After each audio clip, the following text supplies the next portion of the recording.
নমস্কার, আমি দীপান্বিতা আবারও একটি রেসিপি নিয়ে হাজির হলাম আপনাদের কাছে। আজকের রেসিপি পেঁয়াজকলি দিয়ে চিংড়ি মাছ। এটি বানানোর জন্য গ্যাসের আগুন জ্বেলে তাতে একটি কড়া বসিয়ে 2 টেবিল স্পুন সর্ষের তেল যোগ করে দিলাম।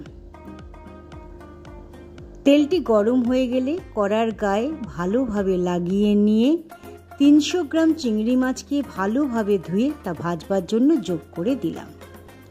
এতে হাফ টিস্পুন নুন ও 1 টিস্পুন হলুদ গুঁড়ো যোগ করে দিলাম।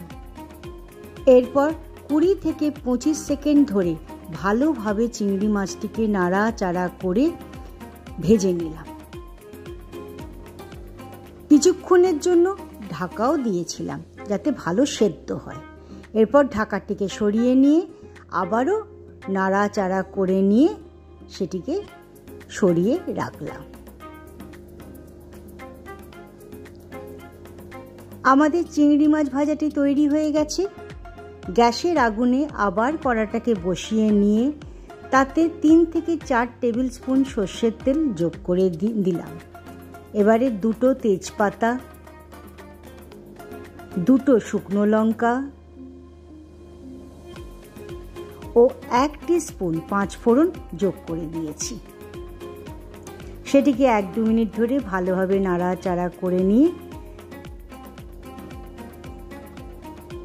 তাতে 2টি মিডিয়াম সাইজের পেঁয়াজকে সরু সরু করে কেটে নিয়ে যোগ করে দিলাম।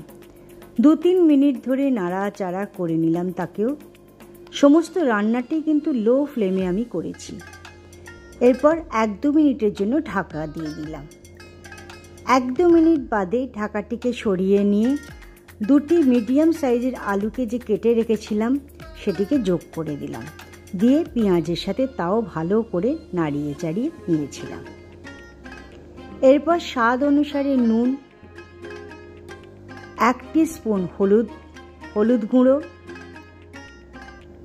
ও 1 টেবিল স্পুন চিনি যোগ করে দিলাম।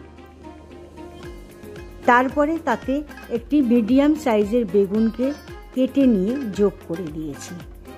সেটিকে আলু পেঁয়াজের সাথে ভালোভাবে নাড়াচাড়া করে নিলাম।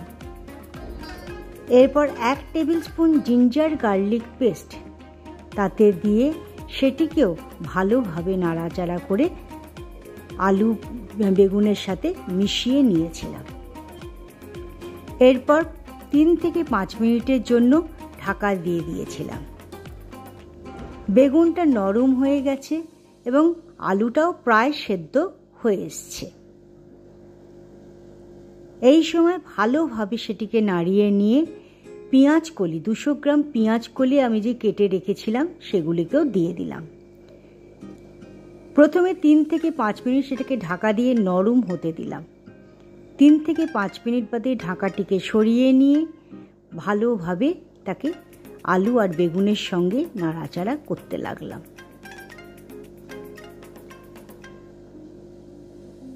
ভালোভাবে নাড়াচাড়া করা হয়ে গেলে পেঁয়াজ কলিগুলিকে একটু চেক করে নিলাম যাতে সেটা সফট হয়েছে কিনা দেখে নিয়ে, যদি সফট না হয়ে থাকে আবারও 2-3 মিনিটের জন্য সেটিকে সফট হবার জন্য ঢাকা দিয়ে দিয়েছিলাম।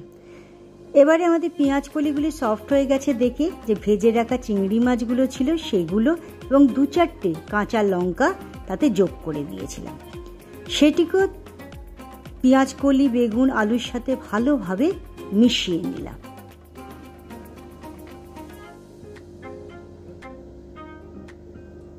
এরপর 1-2 মিনিটের জন্য ঢাকা দিয়ে দিলাম যাতে গ্রেভির রসটি চিংড়ি মাছের মধ্যে ভালোভাবে ঢুকে যায়।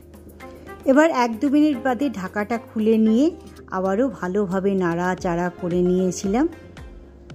এরপর গ্যাসের সুইচটি অফ করে দিলাম। এবার ঢাকা দিয়ে 2-3 মিনিটের জন্য রেস্টেও রেখে দিলাম। আমাদের পেঁয়াজ কলি দিয়ে চিংড়ি মাছটি তৈরি হয়ে গেল। বাড়ির সকলে মিলে খান আর এনজয় করুন। ধন্যবাদ।